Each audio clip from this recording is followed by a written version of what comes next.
Passons maintenant au troisième critère qui est le délai de récupération du capital investi. C'est la date auquel on prévoit récupérer le capital investi, c'est-à-dire à quel moment on doit ou bien on peut récupérer le capital qu'on a investi initialement.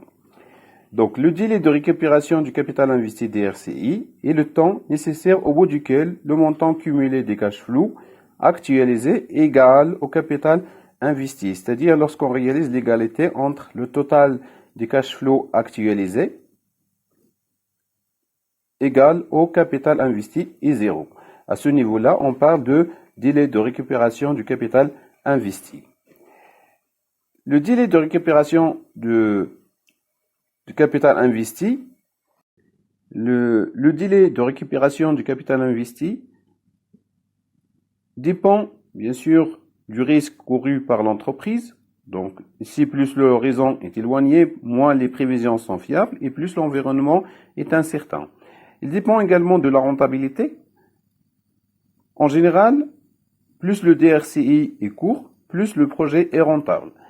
Dans ce cas-là, l'entreprise a intérêt à avoir le délai le plus court possible, bien sûr pour rentabiliser l'investissement et pour minimiser le risque de ce projet. L'utilisation du DRCI en tant que critère de sélection n'est valable que pour des projets à durée de vie identique. C'est-à-dire si on a à comparer deux projets sur ce critère de DRCI, donc on doit avoir la même durée de vie pour les deux projets. Bien, pour le calcul du DRCI, en utilisant l'interpolation linéaire. Donc, c'est-à-dire, on doit calculer le cumul des cash flows actualisés, donc de la première année jusqu'à la dernière année. Donc, en passant par ce cumul, et on va voir en quelque sorte par la suite que le total des cash flows actualisés est égal à l'investissement initial, c'est-à-dire il correspond au délai de récupération du capital investi, X. Donc, T1, c'est-à-dire c'est l'année avant le DRCI, et T2, c'est l'année après X, c'est-à-dire après le DRCI. Donc ici, on prend le cumul des cash flows actualisés C1 et C2 qui correspond à la date T2. Bien sûr, entre ces deux cumuls, on a l'investissement initial. Par la suite, en utilisant l'interpolation linéaire, on retrouve le DRCI par la formule suivante. C'est-à-dire, on a X égale T1 plus T2 moins T1 multiplié par E0 moins C1 divisé par C2 moins C1. Okay? En passant bien sûr par les éléments de l'interpolation linéaire à partir de ces formules qu'on a utilisées ici. Bien, reprenons l'exemple 2 pour calculer le DRCI. Donc, on a le montant de l'investissement initial est de 400 000 dirhams. On a les cash flows suivants, c'est-à-dire de la première année jusqu'à la cinquième année. On a le cumul des cash flows actualisés et on calcule donc le cumul jusqu'à ce qu'on trouve, bien sûr, l'investissement initial. Donc, c'est-à-dire en partant de la première année jusqu'à l'année 4, donc à ce niveau-là, on a 424 234,75, c'est-à-dire avant ce montant, on a E0, c'est-à-dire E0 se trouve, c'est-à-dire le capital initial se trouve entre la période, la troisième année et la quatrième année, donc entre ces deux dates. Donc, on a le délai de récupération du capital investi se trouve entre la troisième année et la quatrième année.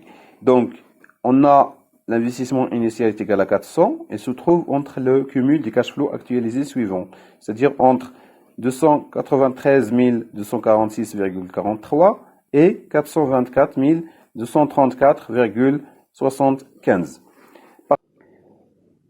Par application de la formule, on calcule X ou bien le DRCI de la façon suivante. Égale 3, c'est-à-dire la troisième année, plus la différence entre la quatrième année et la troisième année 4 moins 3, multiplié par 400 000 moins 293 246,43, divisé par la différence entre le cumul du cash flow actualisé de la quatrième année moins le cumul du cash flow de la troisième année. Donc on a 3 plus 1 multiplié par 106 753,57 divisé par 130 988,32. Donc c'est-à-dire égal 3,815 ans. Donc x égale 3 ans. Si on développe la valeur, le DRCI est donc 3 ans, 9 mois et 23 jours. C'est-à-dire, en prenant 3, c'est 3 ans, 0,815 multiplié par 12 pour retrouver le nombre de mois. Ce qui reste après la virgule, on le multiplie par 30 pour trouver les jours. Bien. Concernant le taux interne de rentabilité, le TIR. Le taux de rentabilité interne d'un projet qu'on notera T et R si le taux pour lequel il y a équivalence entre le capital investi et l'ensemble des cash flows actualisés. Si le taux d'actualisation pour lequel la vanne est nulle. Donc, on a la vanne est égale à la somme des cash flows net actualisés, moins et 0. Donc, lorsque la vanne est égale à 0, on a égalité entre l'investissement initial et 0 et la somme des cash flows actualisés. Donc, ce qu'on a ici, équivalence entre le capital investi et l'ensemble des cash flows actualisés, c'est-à-dire l'égalité entre la totalité des cash flows actualisés et l'investissement initial. Remarque, pour qu'un projet d'investissement soit acceptable, il faut que son taux de rentabilité interne soit supérieur au taux de rentabilité exigé par l'entreprise. Un projet d'investissement est d'autant plus intéressant que son taux de rentabilité interne est plus élevé. Donc, plus le taux de rentabilité de l'investissement est élevé, plus il est intéressant. Le TIR est un critère de sélection qu'on peut utiliser entre deux ou plusieurs projets pour retenir le projet, bien sûr, dont le TIR est le plus élevé. Bien, le TIR est calculé par interpolation linéaire entre deux valeurs pour la vanne égale à 0. On calcule la vanne pour I0, vanne positif, puis pour I1, vanne négatif. Donc, c'est-à-dire, on va prendre des taux d'intérêt et on calcule les cash flows actualisés et on calcule la vanne par la suite. On trouve une vanne positive jusqu'à ce qu'on trouve une vanne négative. Bien. Donc, le TIR se trouve entre, comme on vient de dire, entre I0 et I1. Donc, I0, un taux d'intérêt d'actualisation qui nous donne une vanne 0 positif et le taux d'intérêt I1 qui nous donne une vanne 1 négatif. Donc, ici, la vanne est égale à 0, ou un total de cash flow actualisé est égal à l'investissement initial. Bien sûr, par interpolation linéaire, donc qu'on applique ici, donc c'est-à-dire le TIR moins I0 divisé par 0 moins la vanne 0 égale I1 moins I0 divisé par la vanne 1 moins la vanne 0. On développe la formule, on trouve donc le TIR égale I0 plus I1 moins I0 multiplié par 0 moins la vanne 0 divisé par la vanne 1 moins la vanne 0. Reprenons l'exemple numéro 2 pour calculer le TIR. On choisit un taux, puis on calcule la vanne jusqu'à ce qu'on trouve une vanne négative et une vanne positive. Alors, dans notre exemple, on a la vanne positive est de 23%, correspond à un taux d'actualisation de 23%, et la vanne négative correspond à un taux d'actualisation de 24%. Donc, le TIR se trouve entre les deux taux 23% et 24%. On applique l'interpolation linéaire, on a le tir.